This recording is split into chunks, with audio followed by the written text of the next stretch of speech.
Often, sometimes the mundane, the boring, if you will, is the best type of thing to listen to as we go to sleep. And so, I came up with an idea to write a story where very little happens in a very boring person's life, possibly the most boring man in the world. Welcome to a new series. I'd like for you to comment if you can, and tell me what you think of it. Even one word will do. Or tell me where you are in the world, and what time it is while you're listening. Okay, let's do the relaxation session now, which will take a few minutes before tonight's sleep story.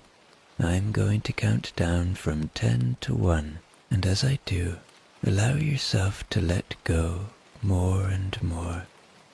10. Feel the support of the bed beneath you, or the floor, or whatever you lie upon tonight. And as you become aware of that support, see if you can become aware of a deeper support, a constant support,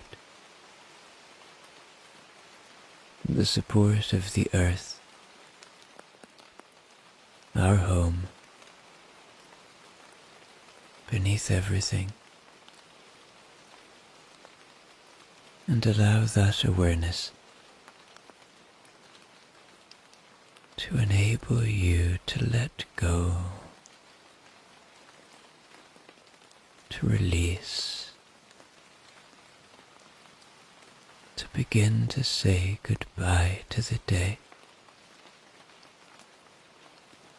And if your eyes aren't closed yet, maybe now is a good time to allow them to close. 9. You are safe. Allow my voice to be a friend tonight, to be a guide of kindness,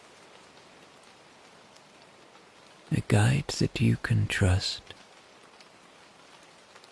to only ever bring you to safe places in this story or another one.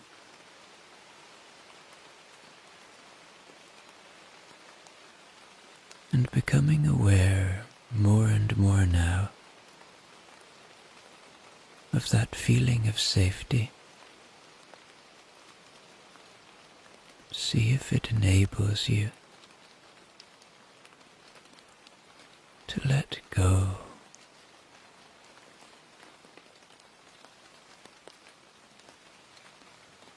8. The day is done. Whatever has been, has been. Whatever will be, will be.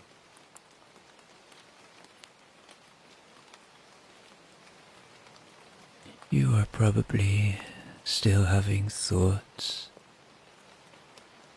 arriving in your head,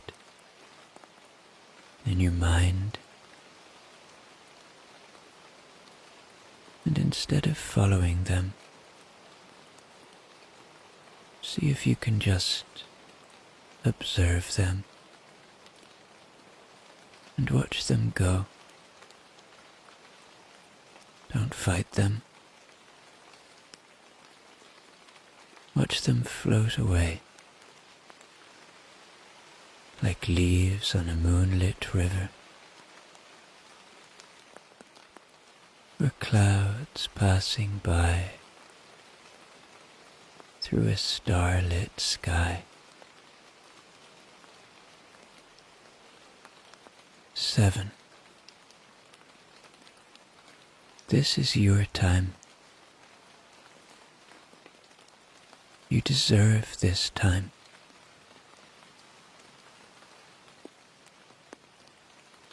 Allow yourself to luxuriate in that fact.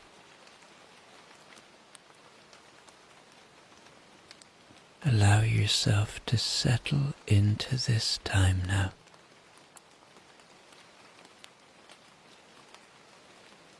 Know that you deserve rest. We all do. And become aware of your body, where you might be holding tension. Maybe it's in your feet. Maybe it's in your lower legs. Maybe it's in your belly or your hands. Or maybe you're like me and you hold the tension in your face. Just let it all go now. 6. Peace lives within you. I promise you it does. And you can find it tonight. Just begin to let go now. And see, can you find that peace within you? It is there, waiting to be seen, waiting to be heard, waiting to be felt. 5. As you move closer and closer towards deep rest, know that you have nothing to carry right now, nowhere to go, nothing to do, and allow that fact to bring about more rest within you. 4. Perhaps allow a little gratitude now. Gratitude for the simple things, for the shelter you have tonight, for the breath in your body, for the ones you love. 3. Begin to engage with your imagination now. Begin to see a very regular looking house in a very regular looking street on a rainy day, and a very regular looking man sitting in his very regular looking house. You are about to visit a man who does very little with his time and is more than content with that fact. 2.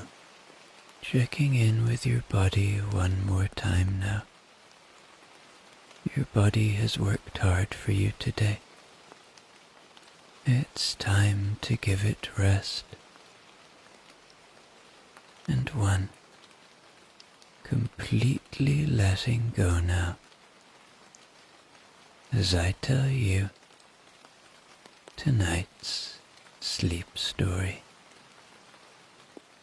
It is another boring day in the very boring life of possibly, no, definitely, the most boring man in the world. Now this is not passing judgment. I don't do that, dear listener. But he would tell you himself that his life was incredibly boring. That's not to say he wasn't happy, or that he didn't have a nice time. But boring would be the best adjective to describe a day in this boring man's life. I would tell you his name, but it's just too boring. I would tell you what he had for breakfast, but it's quite boring, really. But what I will tell you is, he ate it in exactly 6 minutes and 24 seconds, as he did every morning, sitting at the same end of the kitchen table, with his back to the window, and his front to a beige wall. The wallpaper had once had a pattern, but he had painted over it years ago, because he found the pattern a bit exciting. His spoon made the same noise it always did against the bowl. Clink, clink, scrape, clink. And then he rinsed it under the tap with such minimal enthusiasm it could barely be called rinsing at all. He then placed it on the draining board in precisely the same spot he placed it every day, which had now developed a faint spoon-shaped dent, as if the countertop itself had grown tired of the routine.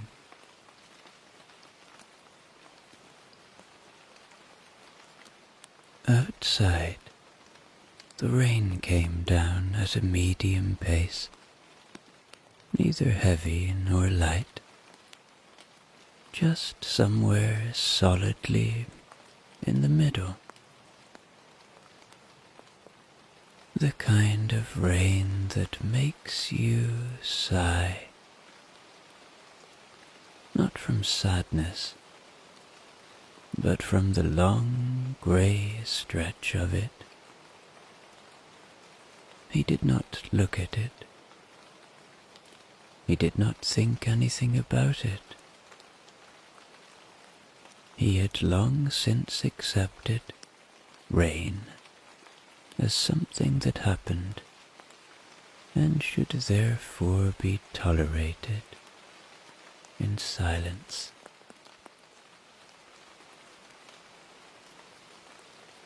The most boring man in the world had a job, of course, one that involved spreadsheets, paper clips, and a chair that squeaked only once, at precisely 11:43 a.m., and never any other time.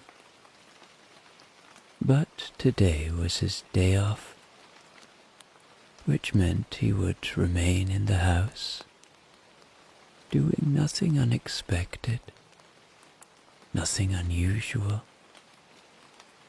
and certainly nothing that might cause even a flicker of interest in a passer-by.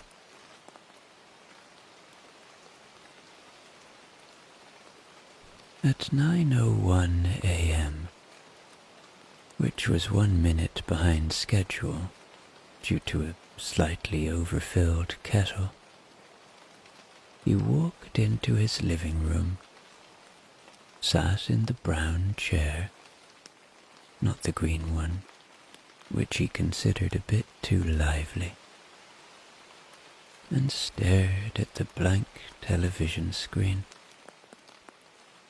which he would turn on in exactly 14 minutes, not to watch anything, but to listen to the low murmur of the news while doing a jigsaw puzzle of a beige stone wall.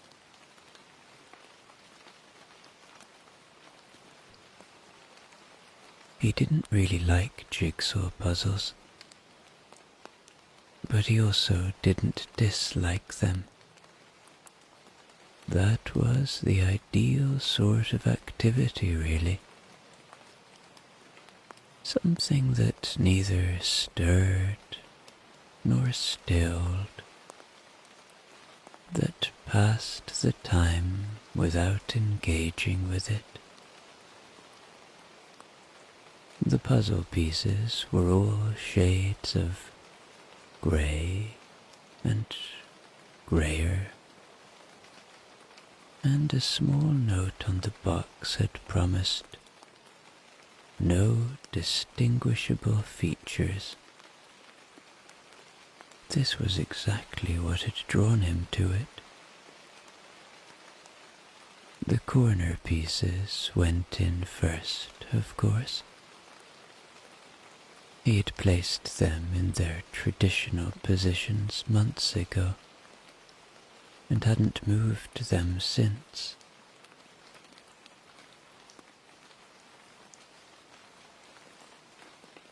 At 9:25 a.m., the television flickered onto its usual volume, level 9, not 10, never 10. A presenter with a bright voice announced something about weather or waffles. He couldn't really tell, as he wasn't listening, only hearing. He liked the shape the voices made in the air, like furniture in a familiar room. By 9:36 a.m., he was pouring himself his second cup of tea, using the same mug he always used on a Thursday, even though it was Wednesday. This was a mild disruption, but not enough to cause alarm. He stood for a moment in the kitchen, mug in hand, staring out at the rain. The rain stared back. It had no interest in stopping, and he had no interest in urging it to.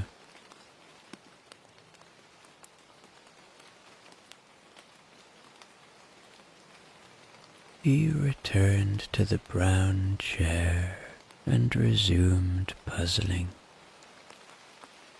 A particularly puzzling piece refused to fit. He turned it clockwise, then anti-clockwise, then back again. He held it up to the light, as if it might confess something. It did not. Eventually, he placed it gently back on the table and selected a different, equally unremarkable piece, which fit on the first try, though he did not celebrate.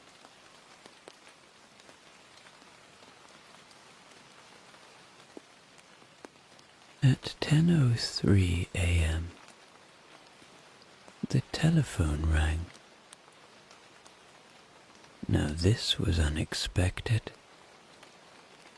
The phone almost never rang, unless it was a wrong number, or a very boring survey about bin collection. He looked at it. It rang again. The man regarded it the way someone might regard a dog that has learned to whistle. Not with fear or fascination, but with mild, plodding disbelief. He considered not answering, but then again, he always answered on the third ring. And so, on the third ring, he lifted the receiver and said, as he always did, "Yes." The voice on the line was thin and slightly damp, like someone had left it out in the rain and then brought it back in again. "Hello, sir. I'm calling from the council about your bins," it said. This was a satisfactory reason to be called, and he nodded, even though the voice couldn't see him. The council had called before, once in 2017, and again in 2020, both times to ask how satisfied he was with the spacing of the bins. He had said very on both occasions. As the voice droned on, something about adjusted collection schedules and a new leaflet, he looked down at his feet, mostly out of boredom. Now his slippers were the same as always, grey, with a small embroidered R and L on the tops, which helped avoid excitement. But something wasn't quite right. His left foot looked smaller, or perhaps his right foot had grown. He tilted his head. No, definitely different. One slipper appeared puffier, more confident. The other more apologetic, almost shy.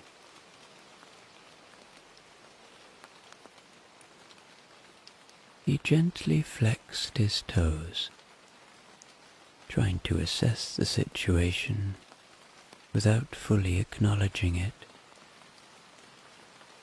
Could a foot change size without telling you? He wasn't sure. He hadn't checked his feet in a long time.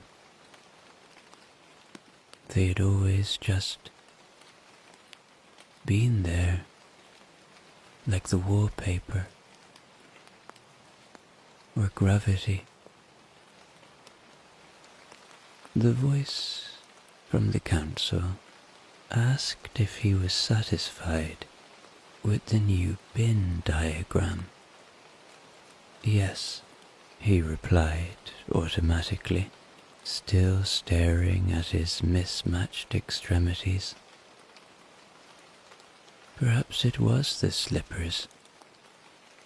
Yes, maybe one had shrunk in the wash, or the other had swollen with pride.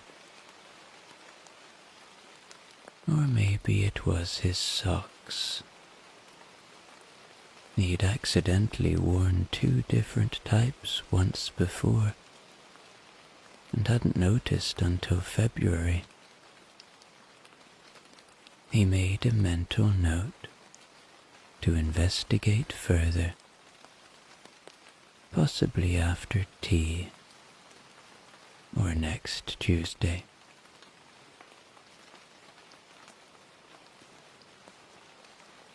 The voice on the line thanked him and said something about a follow-up survey. He agreed to it. He always agreed to follow-up surveys. He put the phone down gently, returned his gaze to his feet, and decided to swap the slippers, just to see. He did. The result was even more disconcerting. Now the other foot looked wrong. He stared at them for some time,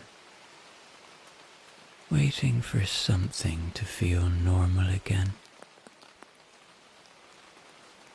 He kept the slippers on the wrong feet for a bit, just to see what would happen. Nothing did. It was neither better nor worse, just different in a way that wasn't worth commenting on, even to himself. Eventually, he gave up trying to feel anything about it and returned them to their proper orientation with the slow reverence of a man aligning coasters on a coffee table no one will ever use.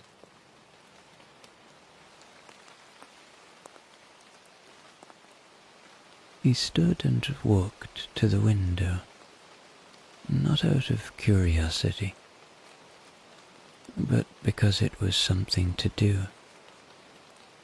The window overlooked a street that had once been described in a local newspaper as adequate.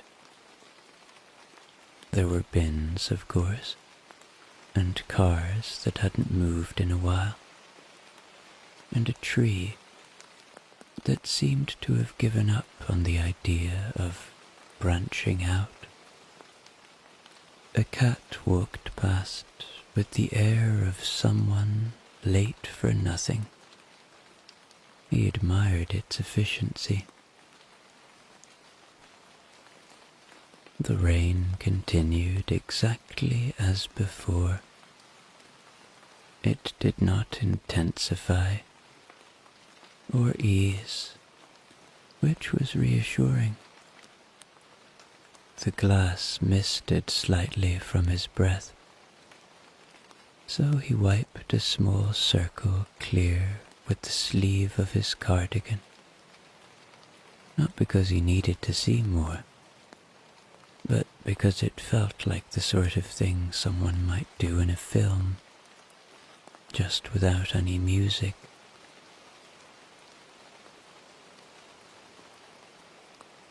After a while, he began mentally listing all the things that had happened outside his window over the years. Once, a van had reversed too confidently and knocked into one of the lampposts. Another time, a man had dropped an umbrella, retrieved it, and carried on,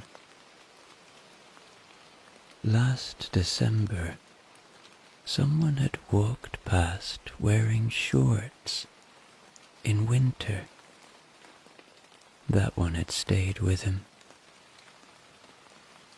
He kept looking. There was nothing new. But sometimes, if you stared long enough, things seemed to happen, even when they didn't. A leaf moved slightly, but only because of the wind. A car door opened, then closed again. Possibly someone had gotten in. Possibly not. He blinked slowly and thought to himself, "That's enough of that for now."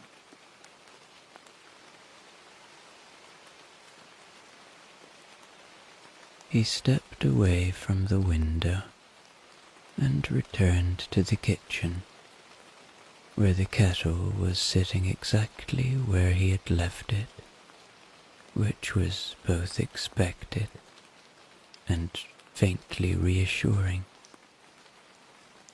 He filled it again, not because he needed more tea, but because the sound of boiling water gave the illusion that something was happening. While it rumbled, he looked at the calendar on the wall. The date was circled. He couldn't remember why.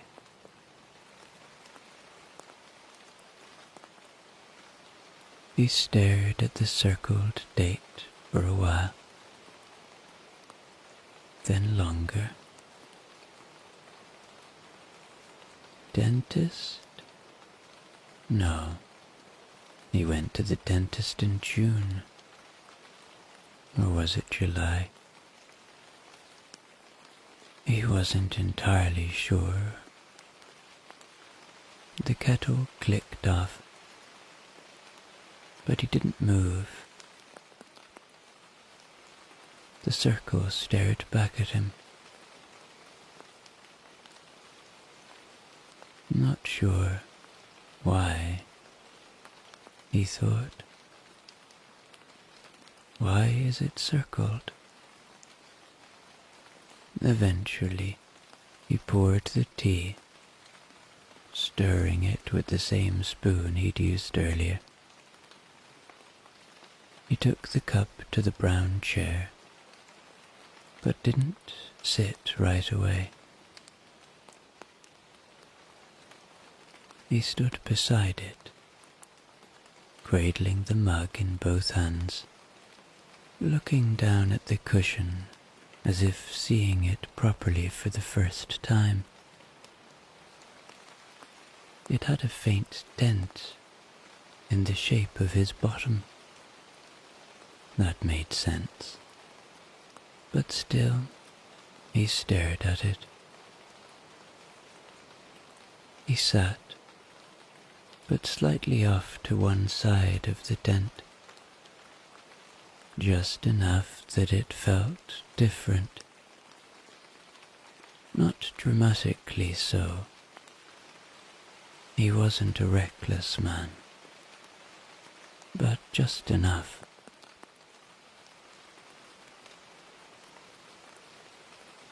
He sipped his tea. It tasted exactly like every cup he'd ever made, but the slight shift in sitting position gave it the tiniest sense of occasion. He glanced at the cushion again, quietly aware that he might just have broken a personal pattern. The rain tapped on the windows, gentle and repetitive.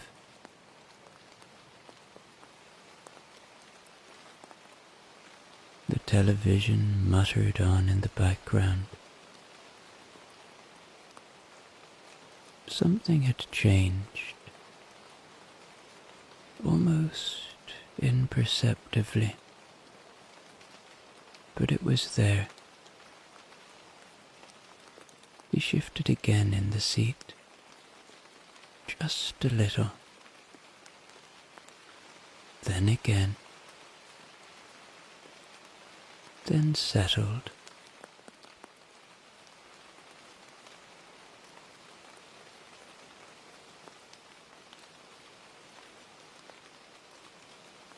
He finished his tea slowly, as always,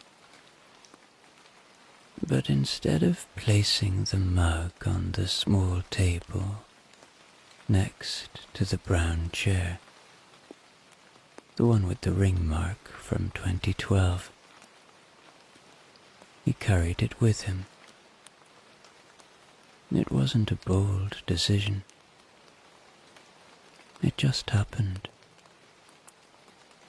He stood up, stretched with a sigh that had no particular emotion behind it,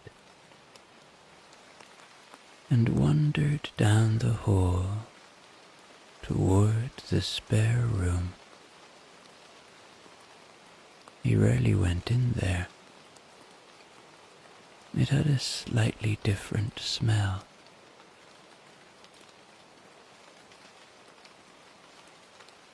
The door creaked open, more from habit than rust. The spare room contained a single bed, a chest of drawers, and a reading lamp that had never quite pointed where you wanted it to. There was also a rug, blue and beige, though mostly beige now, that he vaguely remembered purchasing in a sale because it had been described as durable. He stepped inside and looked around as if visiting a distant relative.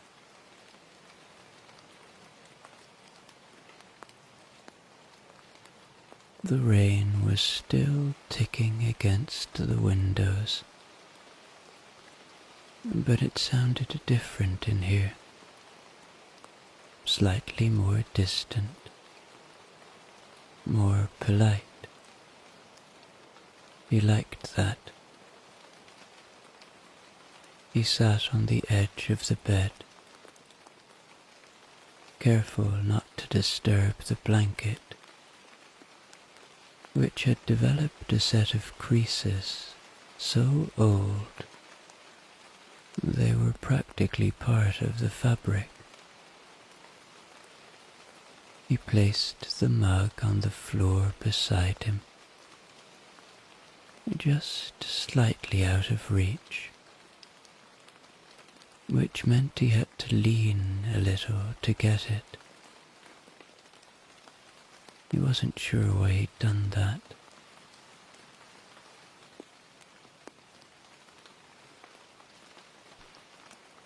He looked around the room for a while. The curtains were closed, but not entirely, allowing a slice of grey light to fall across the carpet like a bored spotlight. The bookshelf held 12 books, all unread, purchased with the vague intention of one day becoming a person who read historical fiction. He picked one up, opened it to the middle, saw the word historical, and quietly closed it again. Instead, he lay back on the bed, not to nap, not to think, just to lie down.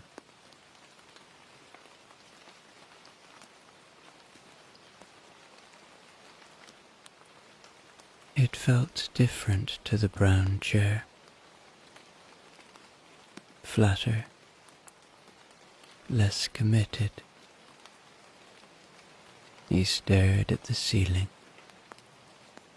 which had a tiny crack that might have been there last time, or might be new. Either way, it didn't matter. Just something to notice. And then, for no particular reason at all, he smiled. Only a little. Just enough that he could feel it, and not so much that anyone else would have noticed.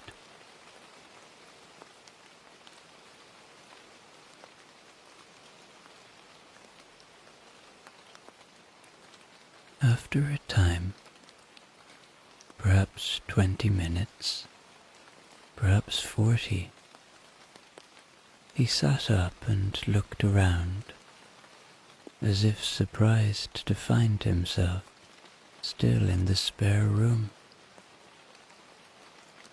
He retrieved the now lukewarm tea from the floor and finished it in 3 long sips. Then he stood,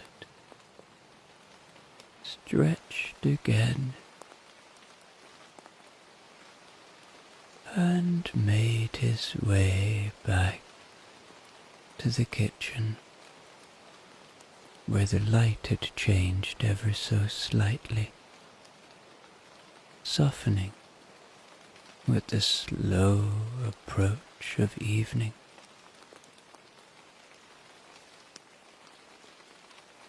He checked the clock, not because he needed to, but because he always checked it before deciding what to eat. He opened the fridge. There was a tomato there. He took out the beige container. Inside was leftover macaroni, plain and undecorated, as if pasta had given up on impressing anyone. He spooned it into a bowl, microwaved it for 2 minutes, stirred it with the same spoon as earlier, and sat at the table facing the beige wall. He chewed quietly, thoughtfully, as if evaluating the experience of eating rather than the food itself.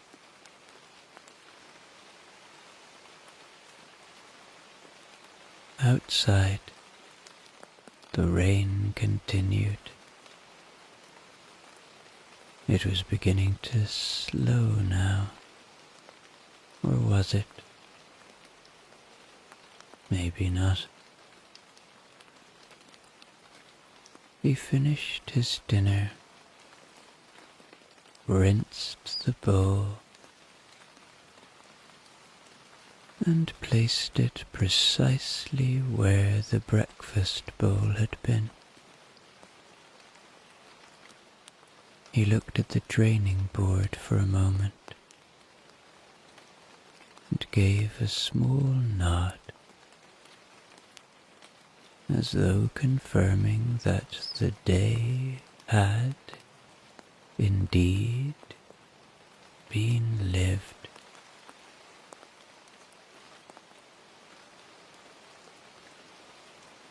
He switched off the television, which had been quietly murmuring all day, and padded slowly down the hall. He brushed his teeth with the efficiency of a man who knew exactly how long it should take. In the mirror, his face looked exactly the same as it always did, and that was oddly comforting. He turned off the bathroom light, listened to the silence for a moment, and made his way to the bedroom.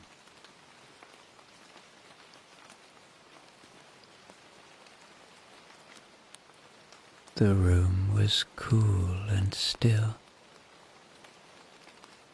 He got into bed without ceremony, pulling the blanket up to his chest and folding his arms in the same way he had done every night for years. But tonight, without really knowing why, he left the curtain open a crack, just enough to see the pale glimmer of a street lamp and the water falling down the window. And as he lay there, perfectly still, he thought, not loudly, but gently, that maybe today had been just slightly different. And then, quite naturally, he closed his eyes.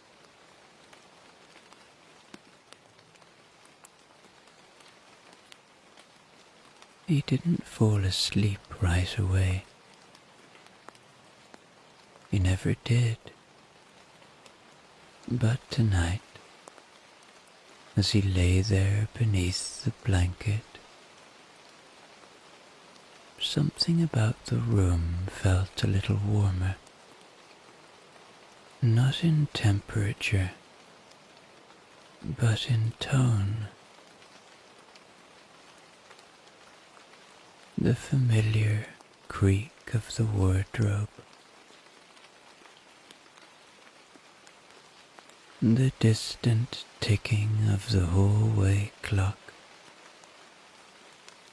the rain falling outside, all of it sounded just slightly more agreeable than usual. Not remarkable, not thrilling, just fine.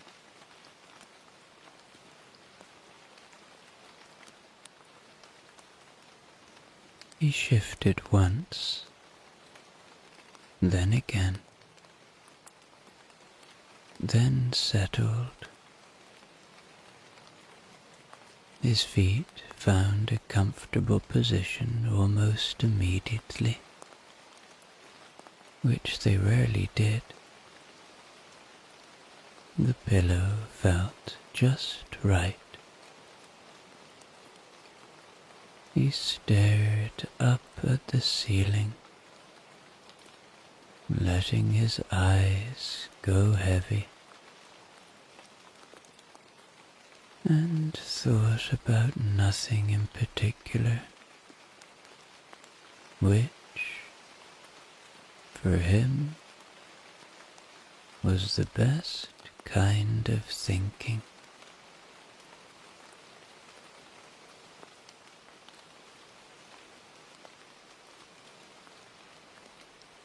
And then, very quietly, he smiled again. A real smile this time. Still small, still modest, but unmistakable.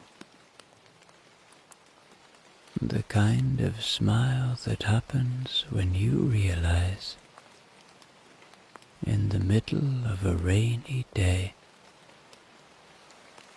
in the middle of an ordinary week, in the middle of a perfectly boring life, that you're actually quite content.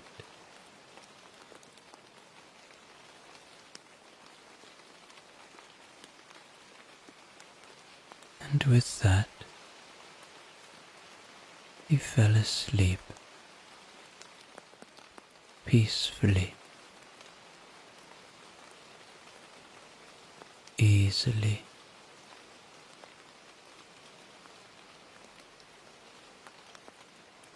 The most boring man in the world